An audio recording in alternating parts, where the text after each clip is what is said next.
piercing music slammed into my eardrums as the flashing lights swept back and forth non-stop, as if they were trying to blind everyone. I sat in the very first row of the show, the 5th anniversary celebration of the high-end fashion brand Elysium.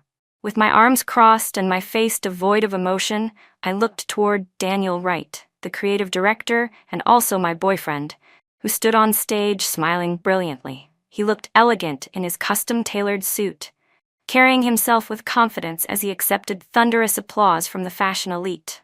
Elysium was my life's work. It was the empire I had built from nothing, using my family's money and my own intellect. But I hated attention. I hated fake interviews and hypocritical publicity, so I pushed him forward to become the face of the brand. For 5 years, I remained an anonymous designer hidden behind the scenes, while he was praised by the world as a genius. I didn't care about that. As long as he knew who had truly created this glory, that was enough for me. The show was nearing its end. The final model stepped out, and the entire hall seemed to hold its breath. On the runway was Lily Carter, a rising new model whom Daniel had been especially supporting lately, striding forward in an evening gown called Eternal Galaxy. The dress was adorned with tens of thousands of Swarovski crystals, sparkling under the stage lights like a miniature galaxy, so beautiful it made people breathless. That dress had originally been a wedding gown. I had designed it myself, for myself. It had taken me 6 months to complete it, every single stitch filled with my devotion. I had told Daniel that I would wear it at our engagement party, the day I would officially make my identity public. And yet now, it was being draped over the body of a scheming, calculating woman. My heart felt as if it were being crushed by an invisible hand. I looked up at the stage as Daniel stepped forward and took Lily's hand. She smiled shyly, her eyes glistening with tears of emotion, then rose onto her toes and leaned close to whisper something into his ear. He laughed, the indulgent, affectionate smile I had not received in a very long time. In front of hundreds of cameras, Lily gently reached out to straighten his tie, an intimate gesture that was practically a declaration of possession. The audience below erupted. A genius and his muse. A love story in the fashion world. Tomorrow's headlines would surely scream exactly that. My effort, my love, my wedding dress, everything had become a tool for the two of them to flaunt their feelings before the entire world. I laughed, a smile so cold it cut to the bone. Once the hammer was raised, there was no such thing as setting it down gently. I stood up and strode toward the backstage area. 2 security guards immediately stepped in front of me.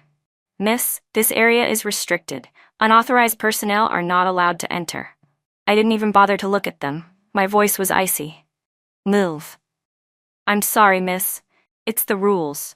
I curled my lips into a faint smile. "Rules? Then go tell your director that Evelyn Wright wants to go in. If he doesn't come out to see me within 1 minute, tomorrow both of you can go to HR, collect your paychecks, and get out." Their expressions changed instantly. The name, Evelyn Wright, had never been revealed publicly, but within Elysium's upper management, no one didn't know that she was the true power behind the throne. They immediately bowed, nearly 90 degrees, and stepped aside. I pushed open the door to the VIP lounge. Inside, Daniel was opening a bottle of champagne, surrounded by models and staff offering congratulations. Lily stood right beside him, holding onto his arm intimately, her face glowing with happiness as if she were the real mistress of the place. The moment I walked in, all laughter and conversation came to an abrupt halt. Daniel froze, the smile stiffening on his lips. "Evelyn, why are you here?" Lily immediately let go of his arm, her big eyes filled with tears, her expression pitiful, like a frightened little rabbit. "Sister Evelyn, please don't misunderstand. I'm just..." "Shut up." I cut her off. My gaze, sharp as a dagger, went straight to Daniel. "I'm not talking to her." I stepped up in front of him, my calm so terrifying it felt unreal. I still addressed him the same way I always had, with familiar intimacy. "The Eternal Galaxy dress, you were the one who let her wear it." Daniel Wright looked flustered and avoided my gaze. "Evelyn, listen to my explanation. Letting Lily Carter wear it would create an extremely strong media effect. Just look at tonight's show. Our presentation was a huge success." "Media effect?" I let out a cold laugh. "So the little performance just now, the designer and his muse, was also for media effect?" I stared at him. Do you even know what that dress means? He frowned, impatience creeping into his voice, as if I were making trouble out of nowhere. It's just a dress. Can you stop overreacting? Just a dress? My chest tightened painfully. 7 years of love. My silent sacrifices. In his eyes, they were worth no more than a single dress. Seeing this, Lily Carter hurriedly cut in, her voice choked with sobs. Sister Evelyn, this is my fault. I thought the dress was so beautiful, so I asked Daniel if I could wear it. He only wanted what was best for the brand. Please don't be angry at him. If you're going to blame someone, blame me. That single Sister Evelyn both reaffirmed my position and subtly mocked me as selfish and unwilling to consider the bigger picture. Truly a masterclass in calculated innocence. I turned to look at her, facing her head-on for the first time. What right do you think you have to speak to me? A model wearing a designer's dress, that's work. But secretly wearing the boss's dress and openly seducing the boss's fiancé, what do you call that? A shameless woman or a mistress? Lily's face turned deathly pale. Trembling, she retreated behind Daniel. Daniel, I'm scared. Daniel immediately stepped in front of her protectively and snapped at me. Evelyn, you've gone too far. Lily is just a girl. How can you talk like that? Just a girl. I looked straight into his eyes, enunciating every word clearly. Daniel, are your eyes clouded, or is your heart completely covered in grease? You're protecting her, so who's protecting me? He was left speechless, unable to utter a single word. I took a deep breath and pulled out my phone. I didn't call him, and I didn't call anyone else either. I dialed attorney Michael Zhang, the head of legal affairs for the Thompson Group, and the person managing all of my shares in Elysium. Hello, Attorney Zhang. Daniel and everyone else in the room held their breath, watching me. Notify all Elysium shareholders, I said, my voice icy as it echoed through the room. In 30 minutes, convene an emergency online board meeting. I paused for a second, my gaze still locked on Daniel's face as it slowly drained of color. Agenda item: removal of Daniel Wright from the position of creative director and the full revocation of his preferred shares. Reason: incompetence, moral degradation, and severe damage to the brand's image and core values. The moment I finished speaking, the air in the VIP lounge seemed to freeze solid. Even the pounding music outside couldn't penetrate the deadly silence. All eyes turned to me, shock, fear, and even a hint of malicious delight. Daniel was the first to react. He lunged forward, trying to snatch my phone, his usual confidence completely gone, replaced by sheer panic. Evelyn, have you lost your mind? Do you even know what you're saying? Hang up the phone now. I calmly sidestepped his hand. Crazy? I think the one who's lost his mind is you, using my wedding dress on a mistress and staging a lover's act right in front of me. I looked at him coldly. Daniel, do you really think I'm some soft persimmon you can squeeze however you like? There's nothing between Lily and me, he roared, though the tremor in his voice betrayed his guilt. 7 years together? Don't you trust me? You want to destroy everything over a small misunderstanding? Destroy Elysium? I laughed, a smile filled with the utmost mockery. Destroy it? Daniel, wake up already. The person who created Elysium is me, and the only person who can destroy it is also me. You are nothing more than a puppet, one I dressed up nicely and put on stage myself. If a puppet doesn't obey, I replace it with another one. It's that simple. My words were like a bucket of ice water thrown straight in his face, extinguishing every last trace of his arrogance. He froze, stammering in disbelief. You can't do this. Without me, Elysium will collapse. I'm the soul of the brand. I let out a short, mocking laugh. The soul? Then let me tell you something. The real soul of Elysium is about to appear. As for you, a hypocrite living off your wife's intellect, you have no right to utter those 2 words. Lily Carter, who had been hiding behind Daniel the entire time, saw that the situation was spiraling out of control and suddenly rushed forward, collapsing to her knees at my feet. Tears filled her eyes as she looked up at me. Sister Evelyn, please, it's all my fault. This has nothing to do with Daniel. You can hit me, scold me however you want, but please don't make things hard for him. He's worked so hard for this brand. It was truly a brilliant performance, taking all the blame upon herself, while subtly listing her lover's contributions, conveniently painting me as a jealous, vicious witch.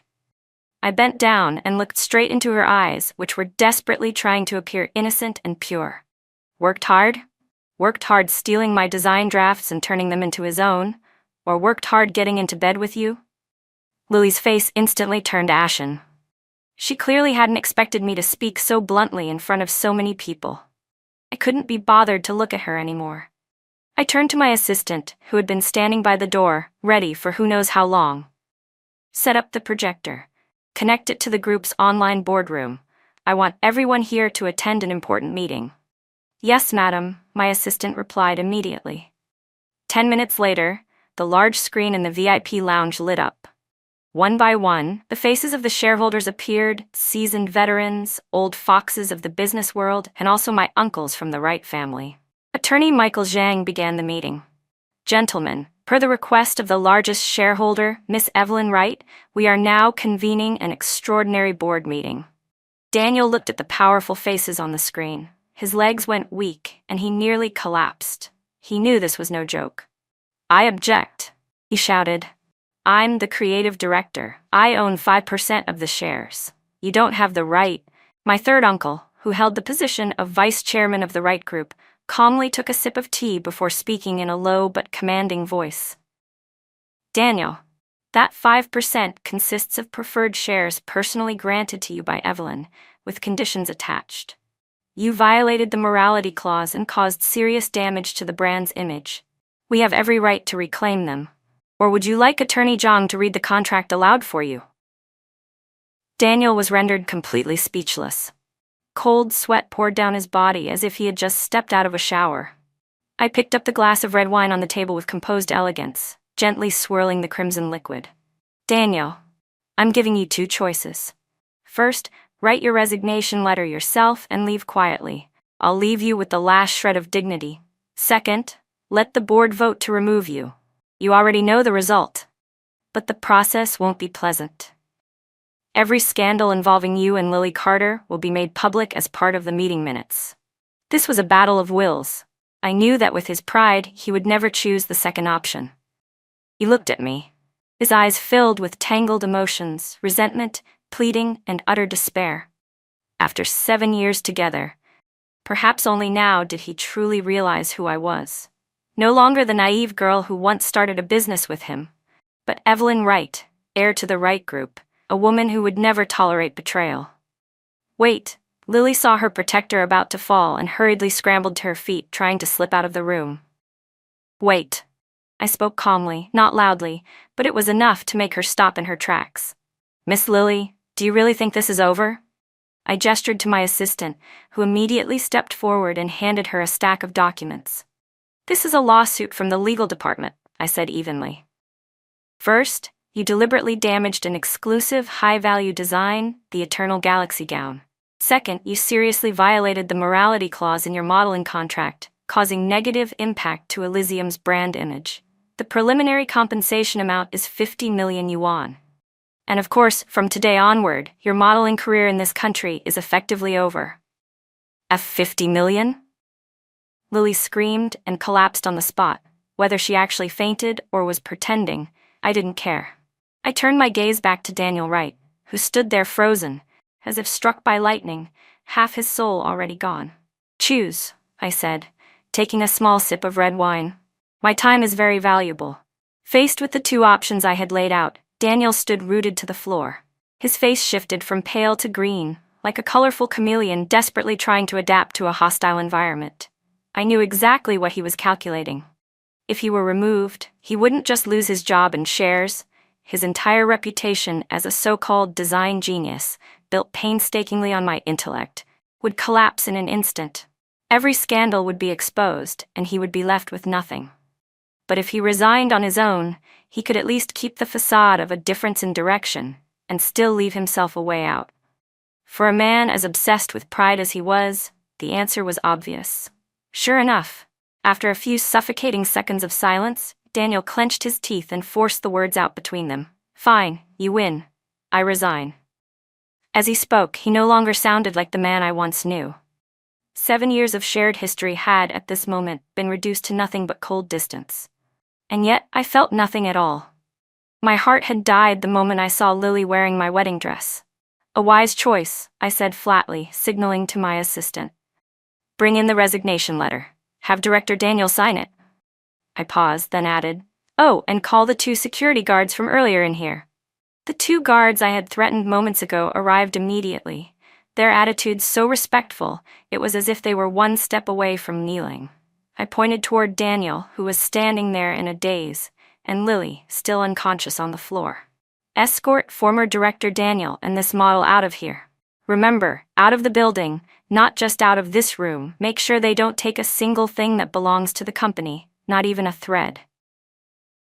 Then I turned to Daniel, my voice devoid of even the slightest emotion.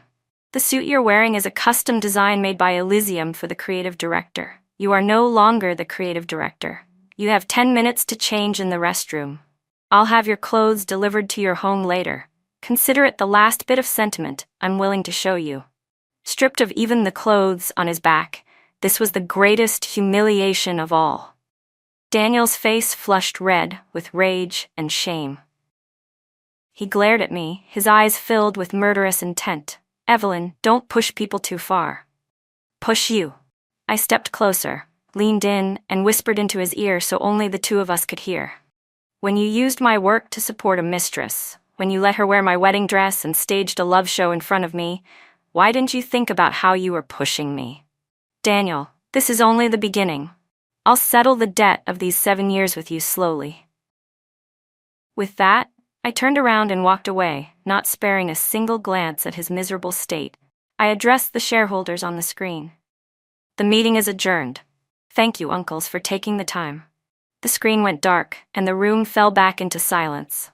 My assistant quickly stepped forward. Madam. The reporters outside still hadn't left. They were burning with curiosity about the incident that had just happened. Perfect. I curled my lips slightly. The show wasn't over yet. The best part was only just beginning. I walked out of the VIP lounge and headed straight toward the main stage. In an instant, flashes exploded toward me like a storm. Hundreds of eyes fixed on the unfamiliar woman who had suddenly appeared from backstage. Whispering spread through the crowd as they speculated about who I was. I took the microphone from the host's hand. He was standing there, stunned, clearly having no idea what was going on. I took a breath and looked down at the audience. My voice was clear, calm, yet carried unmistakable authority as it echoed through the entire venue. Welcome, everyone. My name is Evelyn Wright. There was a brief pause.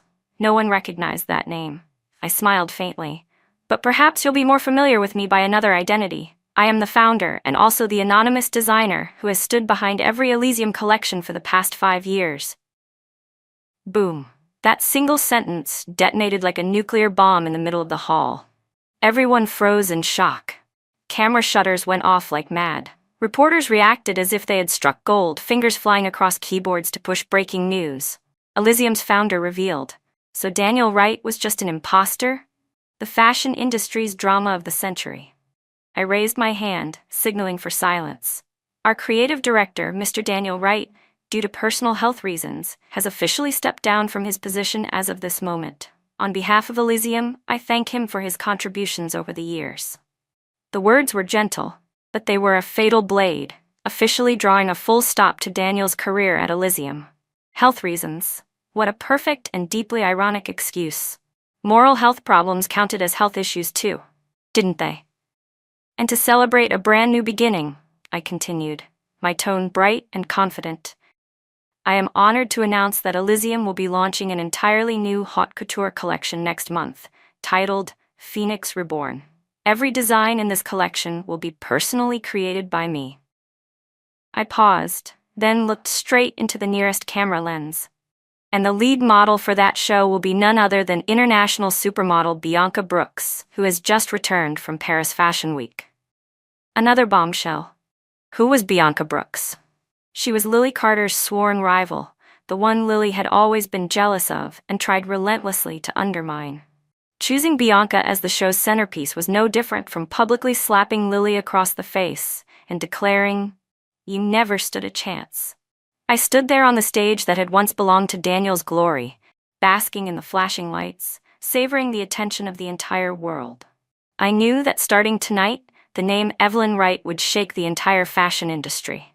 As for Daniel and Lily, by now they were probably being escorted out of the building by security, in the most humiliating state imaginable. The game had only just begun. Tonight's public humiliation was merely the appetizer. Weibo crashed completely. In the penthouse overlooking the entire city, I sat calmly on the sofa with my legs crossed, an iPad in hand as I scrolled through the news. For someone who had always called himself a genius, this was the cruelest punishment imaginable. "And what about Lily Carter?" Attorney Michael Zhang asked. "A formal notice has already been sent to her management company," he reported. They panicked and immediately issued a statement terminating her contract, claiming that all of Lily Carter's actions were unrelated to them. They're also preparing to countersue her for damaging the company's reputation. The entertainment industry really was ruthless. When they lifted her up, she was called a darling princess. When she fell, when someone falls off their horse, people usually stomp on them until they're completely finished. I felt no pity at all. You reap what you sow. At that moment, the door to my penthouse rang sharply, accompanied by violent pounding. "Evelyn, open the door. I know you're in there." It was Daniel Wright's voice, unhinged, completely out of control. My assistant frowned. "Should I call security?" "No need," I said calmly, lifting a hand as I stood up. "Even a cat backed into a corner will scratch once." I wanted to see how this one planned to scratch me. I opened the door. Daniel charged in like a wounded beast. His eyes were bloodshot, his body reeking of alcohol.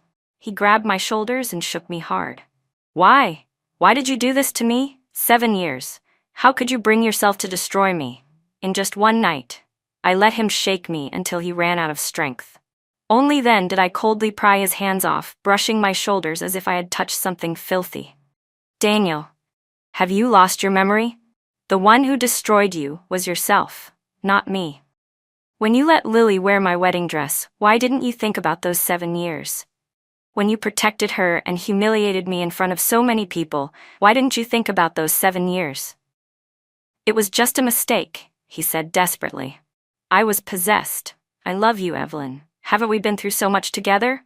Don't you remember those days cramped in that tiny rental room, those sleepless nights drawing drafts together?" He started playing the emotional card, his eyes forcing out an expression of pain and regret. If it were me from yesterday, I might have softened. But today, all I felt was amusement. "The hardships you're talking about, are those the days when I worked 3 part-time jobs at once just to pay rent while you stayed home chasing your dreams? Or those nights when I stayed up drawing hundreds of sketches while you simply picked the prettiest one and signed your own name on it?" I looked at him coldly. "Daniel, stop deluding yourself. I was the one who got through the hard times. You were just someone who enjoyed the fruits of my labor." His face went rigid. The lies he had constructed to deceive himself were now torn apart by me, mercilessly. Seeing that emotional manipulation didn't work, he switched tactics and threatened me. "You're impressive, I'll give you that. But do you really think you can cover the sky with one hand? Don't forget, the core ideas of Elysium were something we came up with together. If you push me, I'll tell the whole world you're a thief too." There it was, his true face at last. Yet I wasn't angry. I smiled instead. My smile clearly unsettled him. I walked over to the safe hidden behind a painting, opened it, pulled out a thick stack of bound documents, and threw them onto the table. "You're right, I can't cover the sky with one hand. That's why I prepared all this a long time ago." Daniel trembled as he opened the folder. Inside were hundreds of my original design sketches. Each one was marked with dates, signatures, and copyright registrations under my name from many years ago. But the truly fatal blow lay on the final page. It was a creative collaboration agreement, clearly stating that all concepts and design copyrights belonged to Evelyn Wright. Daniel Wright, as a partner, was authorized to use these designs for Elysium's commercial purposes. In return, he would receive the position of creative director and 5% of preferred shares. At the bottom was his signature, from 7 years ago. How is this possible? He pointed at me, utterly speechless. I shrugged lightly. When I loved you, I could give you everything, even fame. But I was never stupid. I believe in love, but I believe even more in protecting what belongs to me. I looked straight at him. Daniel, tell me, if I make this contract public, who is the real thief? Who is the one who has deceived the entire world for 7 years? Daniel collapsed onto the floor, the documents scattering all around him. He looked up at me. The look in his eyes was no longer hatred, but sheer terror. At that moment, he finally understood.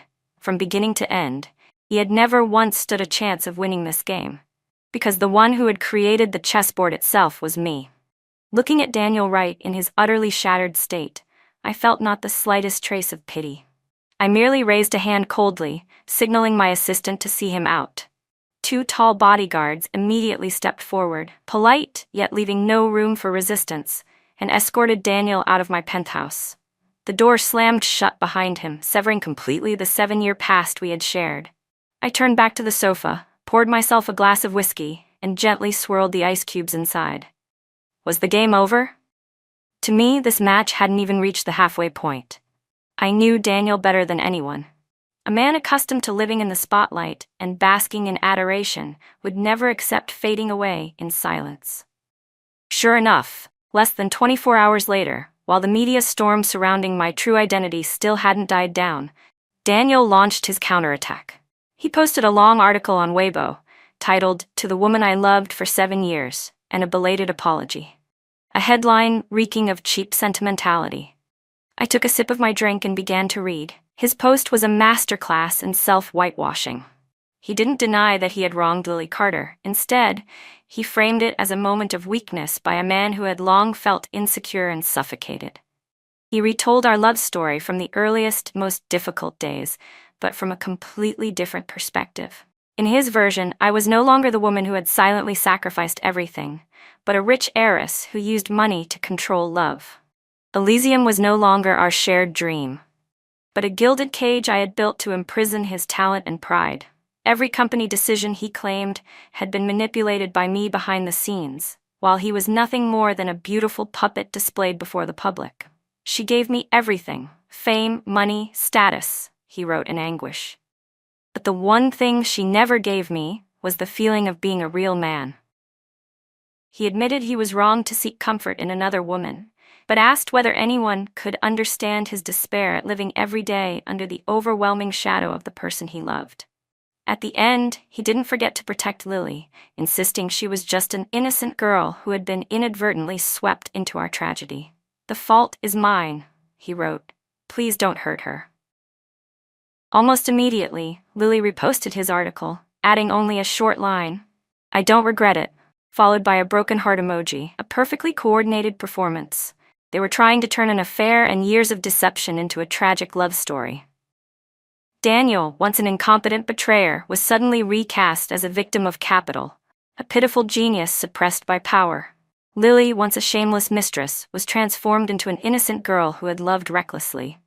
Public opinion, always so easy to manipulate, reversed itself overnight. Evelyn Wright, the manipulative female CEO, victim of love under capitalism. Heartbroken for Lily Carter. New hashtags surged to the top of the trending list, replacing the praise that had been showered on me just the day before. Comments flooded in, so she was just a rich woman keeping a younger man. No wonder he cheated. Living with a woman like that must have been exhausting. Poor Lily, she just loved the wrong person. My assistant was furious, her face flushed red. "Madam, they're despicable. We need to strike back immediately. Release that contract now." I calmly set my glass down. If we release the contract now, they'll say I'm using legal documents to coerce him. The public will only believe even more firmly that I'm a cold-blooded woman who only cares about contracts and profits. "Then what should we do?" she asked anxiously. I smiled, a smile filled with quiet mystery. "They want to stage a tragic love story.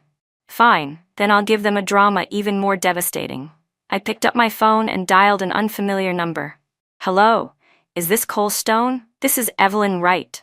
The other end was silent for a few seconds, then a deep male voice answered, carrying a hint of surprise. "The heiress of Elysium herself, what an honor. What can I do for you?" Cole Stone was a legendary hacker in the underground world, someone who could dig up the darkest secrets of anyone. He owed me a favor. "I want you to investigate someone," I said bluntly. "Lily Carter. I want everything about her, her past, her relationships, and the origin of the child she's currently carrying. My assistant stared at me in shock. "Madam, Lily is pregnant?" I shrugged.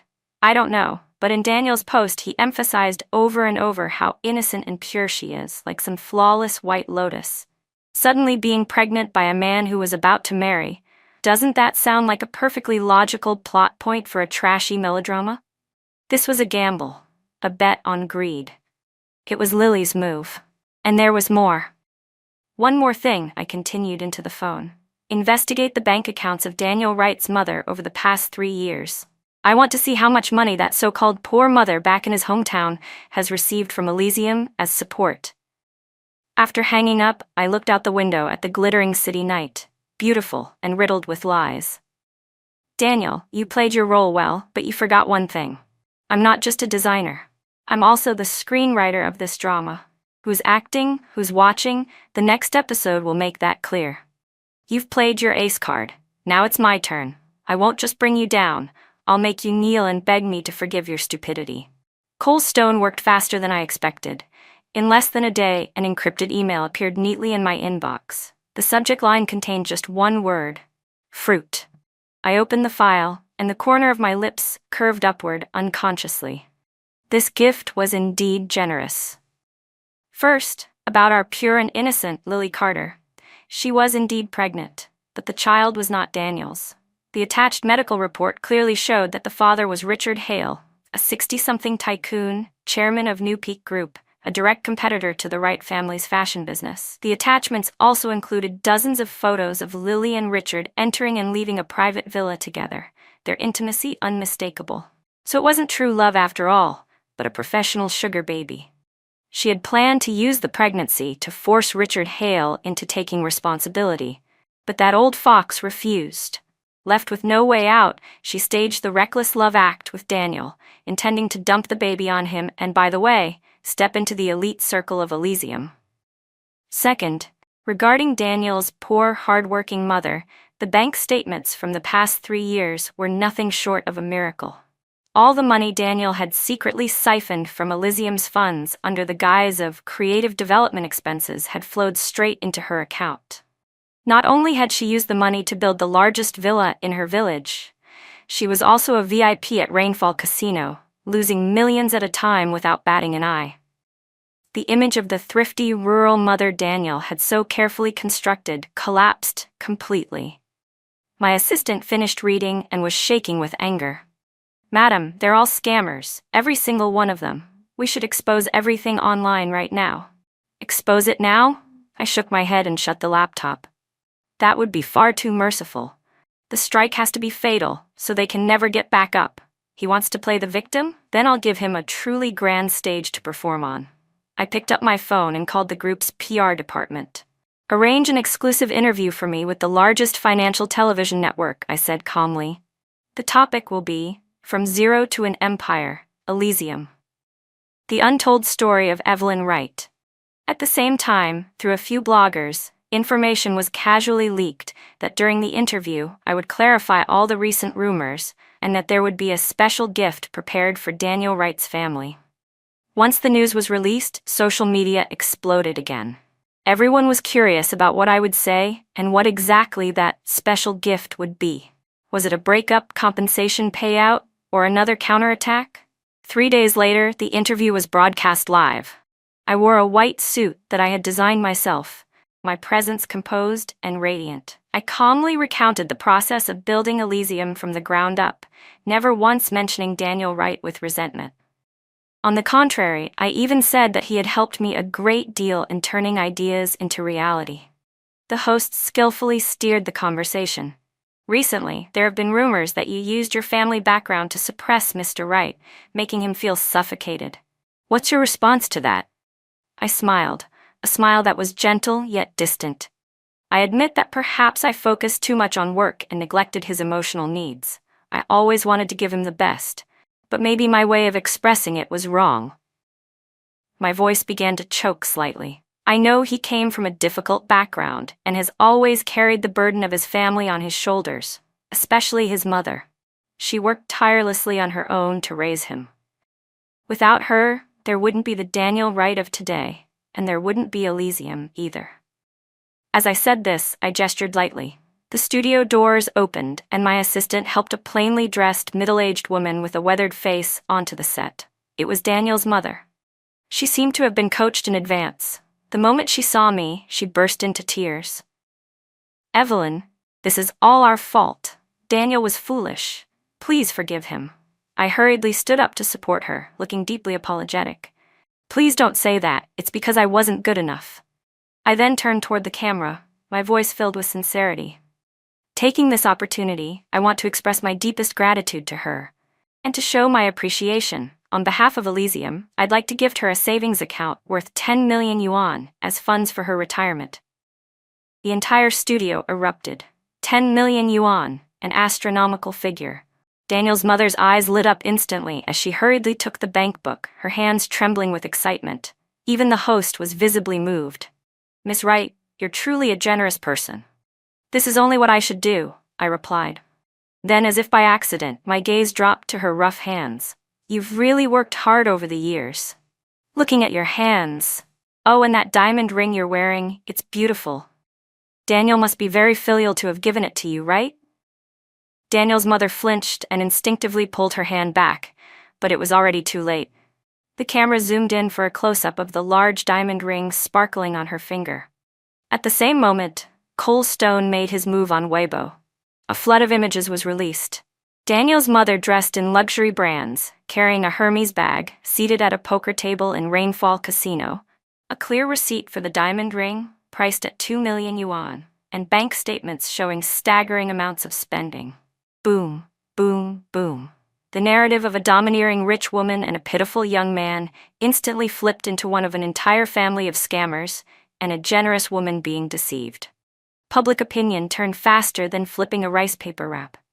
My God, professional con artists. No wonder Daniel cheated. He was looking for a new target to drain. Poor Evelyn, cheated on and scammed by the whole family. Inside the studio, Daniel's mother saw the news flashing across a staff member's phone. Her face turned deathly pale, and she collapsed onto the floor. This time, she truly fainted. I maintained a calm smile, but my eyes were icy to the bone. "Daniel, if you want to put on a show, I'll tear your stage to pieces. If you want to build an image of filial devotion, then I'll let the entire world see exactly what kind of gambling addict your mother really is." The studio descended into chaos, like a marketplace in collapse. Medical staff rushed in and hurried Daniel's mother away for emergency treatment. Reporters shoved and jostled, thrusting microphones toward me and shouting questions one after another. "Miss Wright, did you know beforehand that Daniel Wright's mother was a gambler? Was the 10 million yuan a trap? Don't you think you've been too cruel?" I stood still at the center of the storm, wearing a flawless smile. The smile of a victim trying her best to remain strong and magnanimous. I raised my hand and wiped away a tear that didn't exist at the corner of my eye. "Cruel?" My voice trembled, thick with grievance. "I only wanted to thank the woman who raised the man I once loved. I truly didn't know anything. If I had known that money would be thrown away in a casino, I might have used it for charity instead, to help mothers who are truly struggling. I'm sorry. I need to calm down."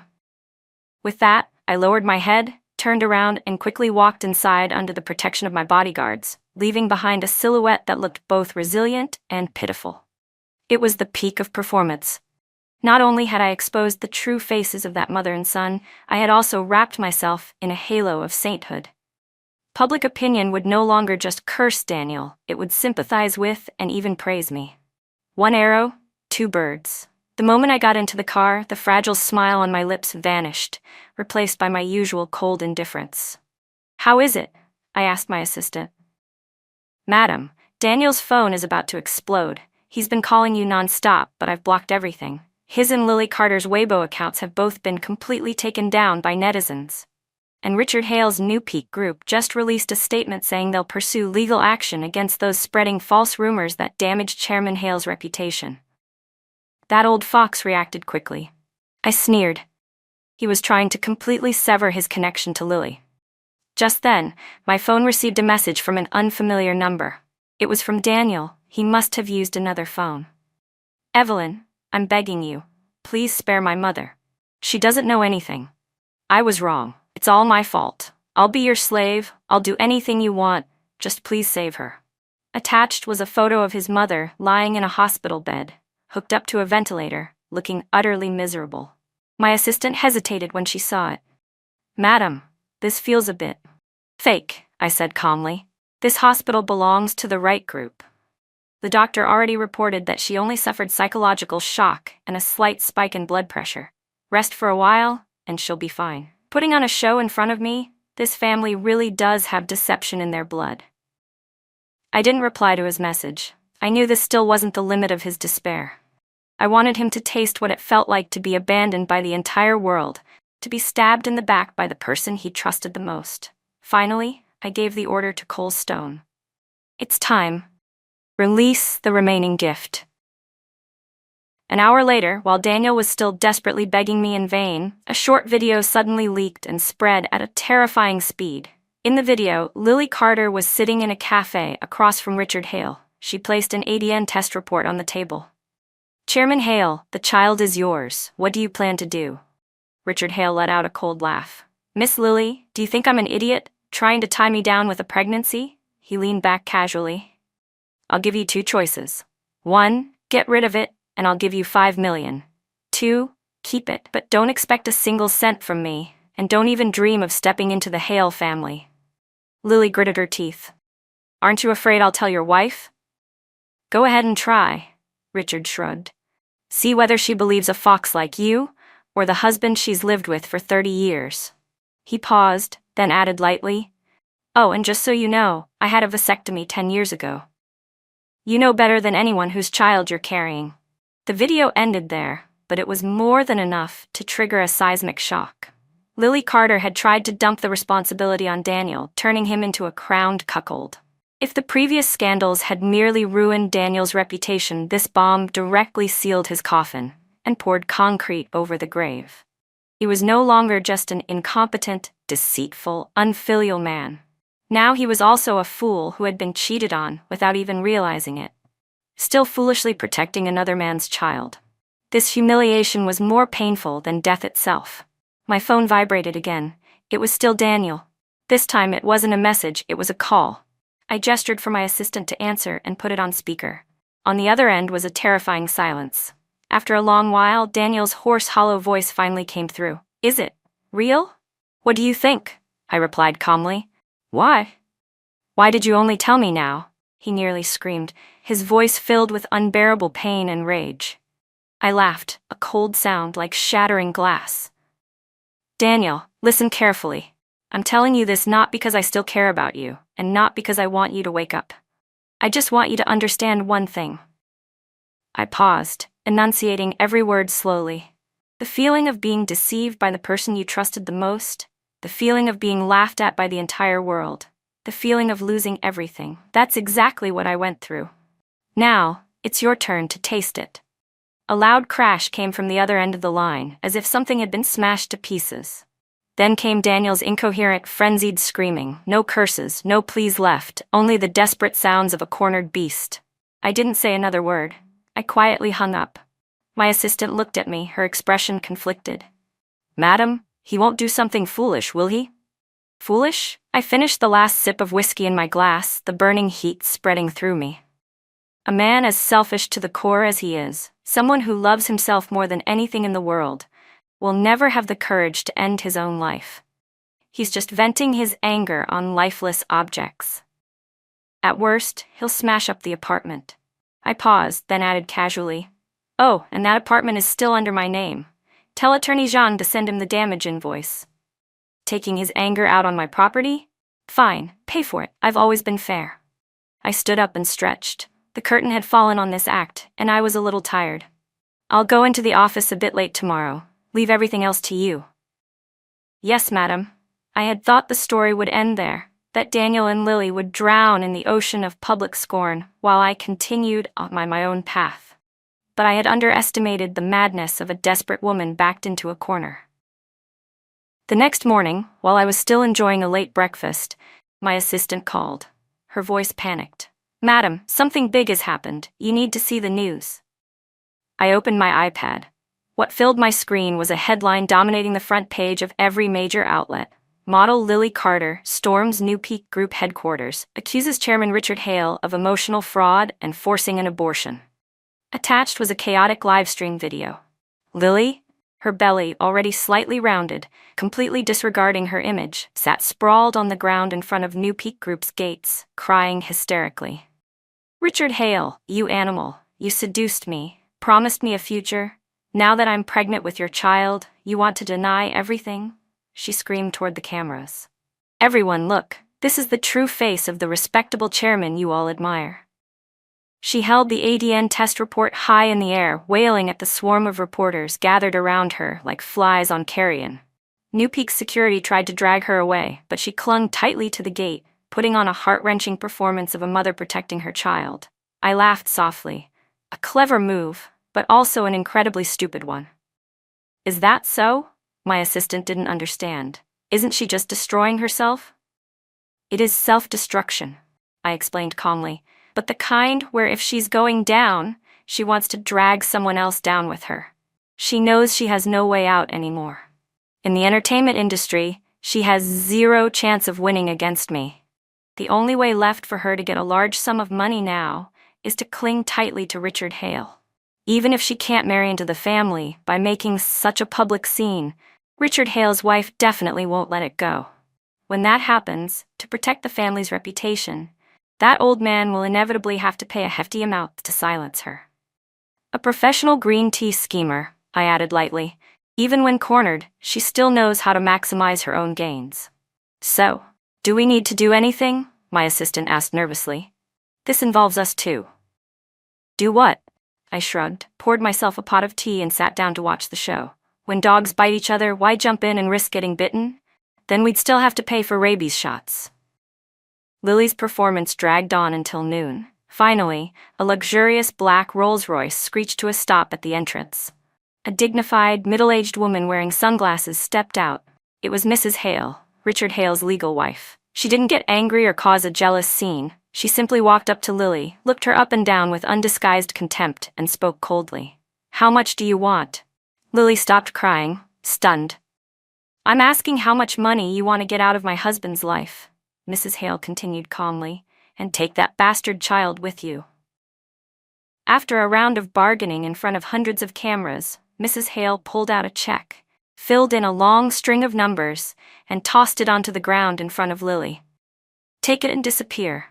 If I see you lingering in this city again, it won't just be your career that ends." With that, she turned and got back into the car, leaving Lily trembling as she clutched the check, and leaving the media with complete mess. I turned off the iPad, feeling that the show had grown dull. But just then, another piece of news popped up. Breaking news. Former Elysium creative director, Daniel Wright, involved in a physical altercation with model Lily Carter in front of New Peak Group headquarters. I opened the video. Daniel looked haggard and exhausted. No one knew when he had arrived. He rushed forward, snatched the check from Lily's hand, and tore it to pieces as she screamed in horror. "You bitch, how dare you lie to me?" he roared, his eyes bloodshot like a wild animal. "I lost everything because of you, and you're carrying another man's child, and still have the nerve to extort money from him. You're insane," Lily screamed back, lunging at him and clawing wildly. "That money is mine. What right do you have to tear it up?" The two people who had once been hailed as a genius and his muse now abandoned all dignity, screaming and fighting in the middle of the street in full view of the entire world. He cursed her as a slut, she cursed him as a useless, incompetent loser. The filthiest words flew freely. I sat quietly in my luxurious penthouse, watching their final tragic farce unfold on the screen. 7 years of my youth, this was all it had been worth. A cheap, ridiculous play. I turned off the iPad and stood up, walking toward my design studio. Enough. It was time for me to write my own story, the one called Phoenix Reborn. The farce of Daniel Wright and Lily Carter ended with both of them being summoned by the police for disturbing public order. The media had their feast. As for me, I didn't waste another second thinking about them. They were just like those 7 years of my youth, officially part of the past. In the month that followed, I practically lived in the design studio. The luxurious penthouse became nothing more than a place I returned to for a few hours of sleep. All my focus and energy were poured into Phoenix Reborn. This wasn't just a collection. It was my declaration. Every single design was a fragment of my own story. From dark, cold tones symbolizing betrayal, to bold cuts and expressions of resistance, and finally to luxurious silk and brocade in blazing shades of red and gold, symbolizing a magnificent rebirth. "Madam, you've been working non-stop for 18 hours, my assistant said, placing a cup of hot coffee on my desk, her face full of concern. "Your health is the most important thing." "It's fine," I replied, my eyes never leaving the sketches. When someone rediscovers their passion, they gain an endless source of energy. Compared to dealing with an incompetent man and a brainless green tea schemer, this feels like a vacation. My return, along with the upcoming debut of Phoenix Reborn, sent shockwaves through the entire fashion industry. After the storm of scandals, Elysium not only failed to collapse, its brand value skyrocketed instead. The public was curious, industry insiders were watching closely, and investors were lining up to pour money in. Of course, where there is joy, there is also envy.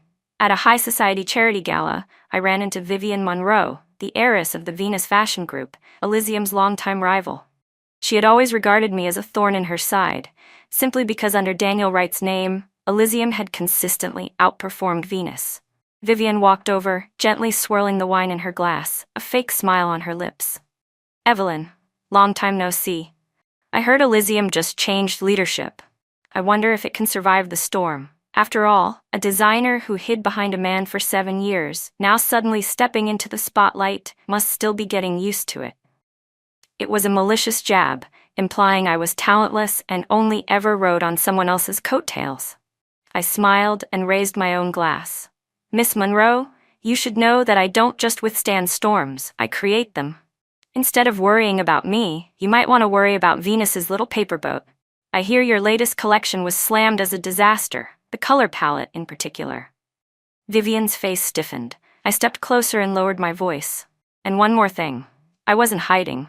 I was observing how far someone with no real talent, who only knows how to copy others, could go. Well, you've seen the result. Thank you for your concern, but I suggest you spend that time relearning the basics of color coordination instead." With that, I brushed past her, leaving behind only my proud silhouette and a face turning purple with rage. I knew Vivienne Monroe well. With her personality, she wouldn't let this go. Sure enough, 2 days later, Bianca Brooks, the lead model for the Phoenix Reborn show, called me. "Evelyn, Vivienne Monroe contacted me," Bianca said, her tone hesitant. "She offered me a global ambassador contract with Venus, worth 3 times our deal, on the condition that I cancel the show with Elysium immediately." "Oh," I laughed softly. "And what did you say?" "Of course I refused," Bianca replied without hesitation. 3 years ago, when I was just an unknown model being suppressed everywhere, you were the one who saw my potential and gave me a chance. I'm not the kind of person who burns bridges once I cross them."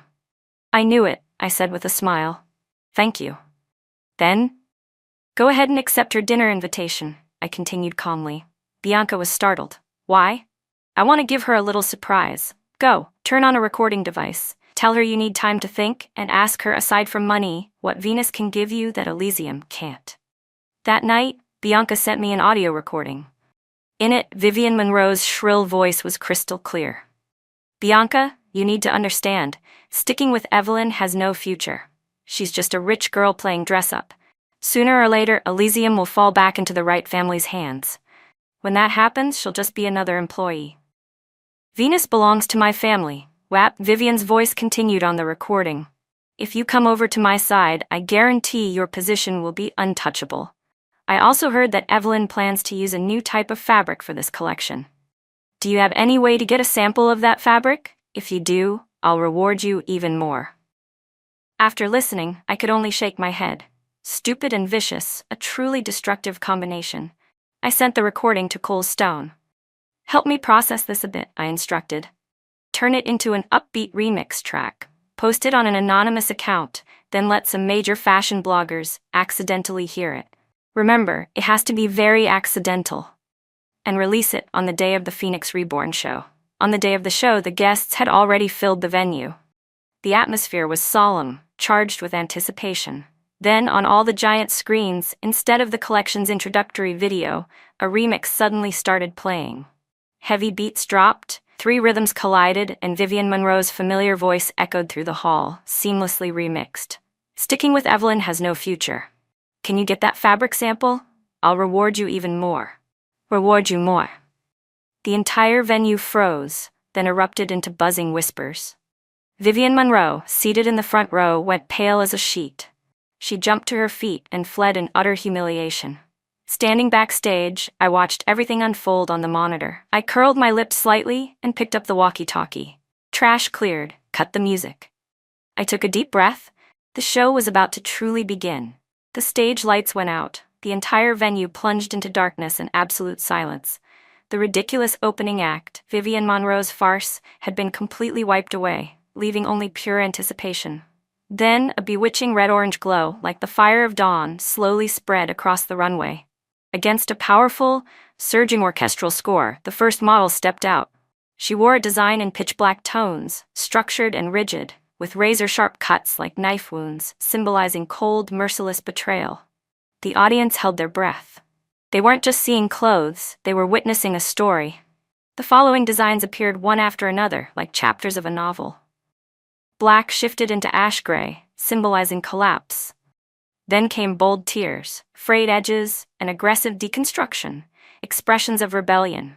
Gradually, hints of red and gold began to emerge. Phoenix Reborn wasn't just clothing, it was emotion, it was resonance. Women who had endured heartbreak saw themselves on that runway, the pain, the resilience, and the hope. At the climax of the music, Bianca Brooks appeared. She wore the gown titled Phoenix Flame. The entire dress was crafted from thousands of pieces of crimson and golden silk, layered delicately like feathers.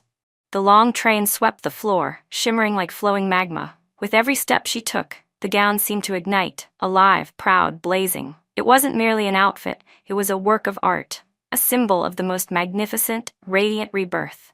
The entire venue exploded. When Bianca reached the end of the runway, I stepped out from backstage, hand in hand with her. I wore a perfectly tailored scarlet suit, my hair neatly swept up, my gaze sharp as I looked straight into the audience. The entire hall rose to its feet in unison. Applause thundered, endless and overwhelming. They weren't applauding just the collection. They were applauding me, applauding the return of a queen. I smiled and bowed. Flashing lights poured over me, but this time, I didn't feel uncomfortable. This was glory that belonged to me, created by my own hands. After the show, during the celebration banquet, my assistant's phone vibrated. She answered it, her expression shifting before she leaned in close to whisper to me. "Madam, there's news from the psychiatric hospital about Daniel Wright.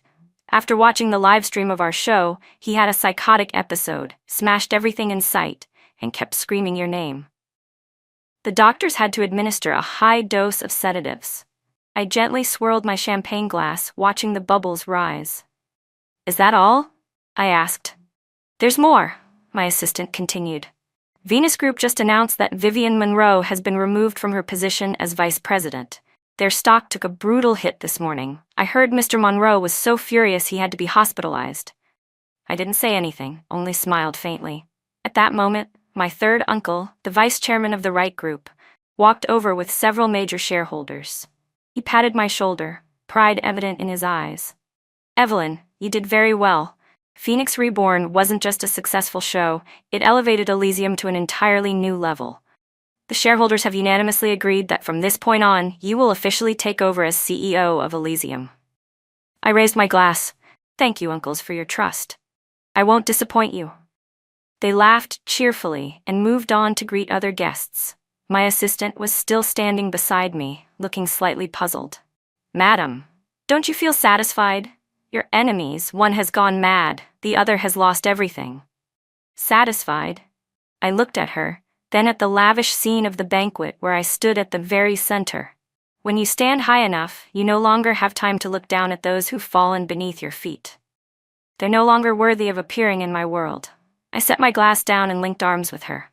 "Come on, I'll introduce you to a few major investors. Elysium's future is long, we don't have time for old, meaningless matters." My shadow stretched long across the marble floor, proud and unshakable. Elysium was no longer a gilded cage imprisoning love. It was my kingdom. She and I was the queen. Endgame. The sole victor from beginning to end. There has always been only one ending. Do you think healing begins the moment you stop waiting to be chosen? Love and Lies story.